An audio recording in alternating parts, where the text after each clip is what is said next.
Assalamualaikum warahmatullahi wabarakatuh. Saya Zawa Aliadinova dari kelas 10 IP 1 absen 39. Saya akan mempresentasikan atau menjelaskan mengenai terbentuknya jaringan keilmuan di Nusantara untuk mata pelajaran sejarah wajib atau sejarah Indonesia.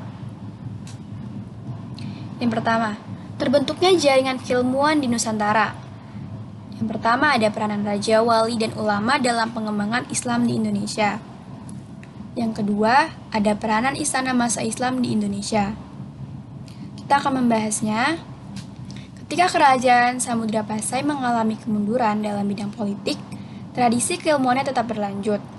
Samudra Pasai tetap berfungsi sebagai pusat studi Islam di Indonesia. Malaka kemudian berfungsi sebagai pusat studi Islam di Indonesia. Malaka telah mengundang banyak ulama dari mancanegara untuk berpartisipasi. Kerajaan Malaka dengan giat melaksanakan pengajian dan pendidikan Islam. Perpustakaan sudah tersedia di istana dan sudah berfungsi dengan baik.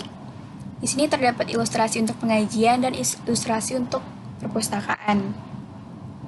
Selanjutnya, untuk mengintensifkan proses Islamisasi, para ulama telah mengarang, menyadur, dan mengerjakan kitab-kitab. Dari Jawa, misalnya Sunan Bonang dan Sunan Giri, yang pernah menuntut ilmu ke Malaka. Hubungan antar kerajaan Islam misalnya Samudra Pasai, Malaka, dan Aceh Darussalam sangat bermakna dalam bidang budaya dan keagamaan. Ketiganya tersohor dengan sebutan Serambi Mekah dan menjadi pusat pendidikan Islam dan pengajaran agama Islam.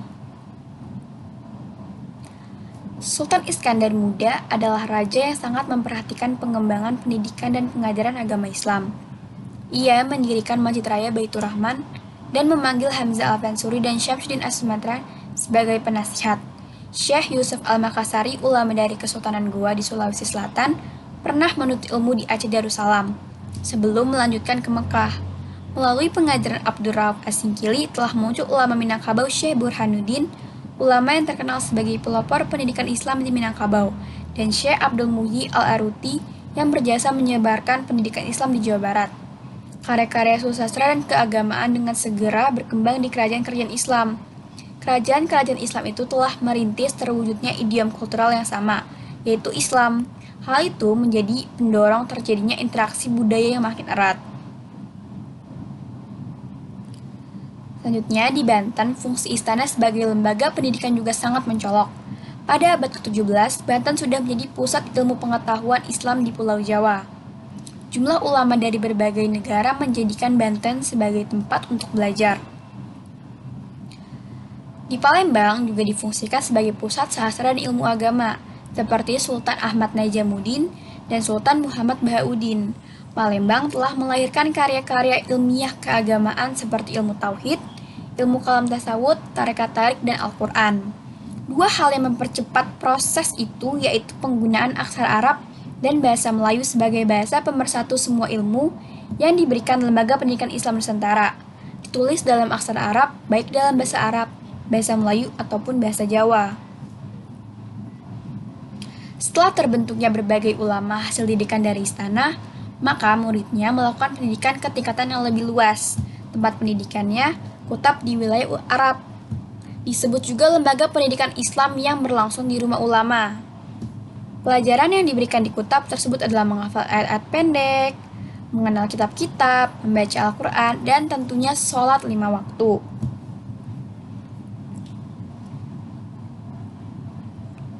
Selanjutnya, kita akan membahas peranan wali dalam pengembangan Islam. Yang pertama ada Hamzah Fansuri. Seorang guru besar dari Aceh, beliau adalah penulis produktif yang menghasilkan karya risalah-risalah keagamaan dan proses Islam. Selain itu, beliau juga aktif menulis karya-karya tentang tasawuf. Hamzah Fansuri menguasai bahasa Arab, bahasa Parsi, dan bahasa Urdu. Paham tasawuf yang dibawanya adalah Wujudiyah. Selanjutnya, ada ulama yaitu Abdul Rauf bin Ali Al-Jawi Al-Fansuri Al-Singkili, seorang ulama besar Aceh yang terkenal. Ia memiliki pengaruh yang besar dalam penyebaran agama Islam di Sumatera dan Nusantara pada umumnya. Sebutan gelar yang juga terkenal ialah Tengku Syekh Kuala dalam bahasa Aceh, yaitu artinya Syekh Ulama di Kuala.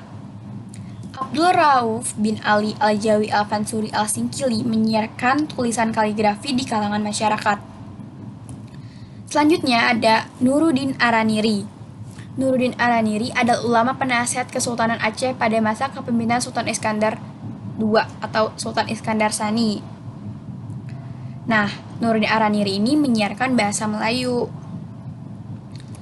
Selanjutnya ada ulama-ulama lainnya, ada Dato Sulaiman, Dato Ribandang, ada Penghulu Demak, dan yang terakhir ada Tuan Tunggang Parangan. Nah, kita akan membahas satu-satu. Yang pertama dari Dato Sulaiman. Dato Sulaiman itu seorang ulama yang berasal dari daerah Sumatera Barat atau Minangkabau. Dato Sulaiman ulama yang berdakwah menyebarkan agama Islam di Sulawesi Tengah dan Sulawesi Utara. Dan ada Dato Ribandang. Dato Ribandang itu ulama yang berdakwah menyebarkan agama Islam di Goa, Makassar.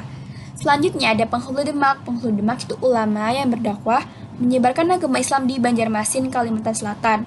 Dan yang terakhir ada Tuan Tunggang Parangan. Tuan Tunggang Parangan itu ulama yang berasal dari Minangkabau juga atau Sumatera Barat. Dia adalah ulama yang berdakwah menyebarkan agama Islam di Kalimantan Timur. Dan kita menuju slide terakhir yaitu kesimpulan.